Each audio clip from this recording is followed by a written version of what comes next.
क्या आपने कभी सोचा है कि हर नवजात जन्म लेते ही रोता क्यों है?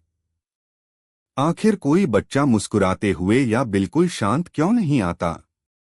आइए जानते हैं कि इसके पीछे क्या कारण है और बच्चों का रोना जरूरी क्यों होता है। जन्म का वह पहला पल, जब एक नई जिंदगी इस दुनिया में कदम रखती है, हमेशा भावनाओं से भरा होता है।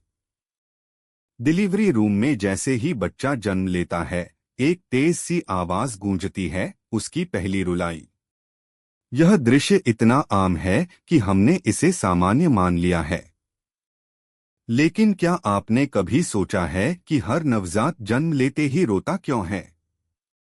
आखिर कोई बच्चा मुस्कुराते हुए या बिल्कुल शांत क्यों नहीं आता?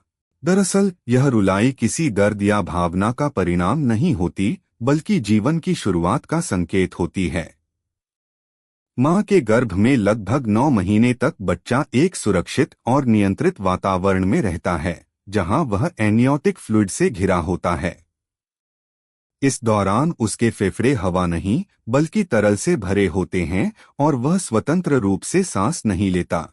जैसे ही बच्चा बाहर आता है, सब कुछ एक पल में बदल जाता है। पहली बार हवा उसके फेफड़ों में प्रवेश करती है। यह पहली सांस गहरी और अचानक होती है, जिससे फेफड़ों पर दबाव पड़ता है।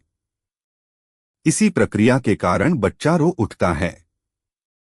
यह रोना दरअसल उसके श्वसन तंत्र के सक्रिय होने का संकेत है। रोने से फेफड़ों में हवा तेजी से भरती है और उनकी सूक्ष्म संरचनाएं, जिन्हें अल्वियोलाई कहा जाता है, फैल जाती हैं।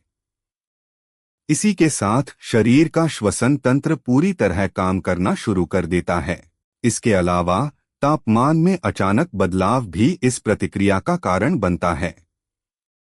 गर्भ के अंदर का तापमान लगभग 37 डिग्री सेल्सियस होता है, जो स्थिर और गर्म रहता है।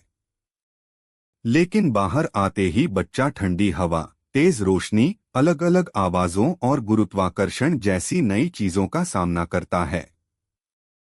यह सब उसके लिए एक झटके जैसा होता है, और यही झटका उसकी रुलाई को जन्म देता है।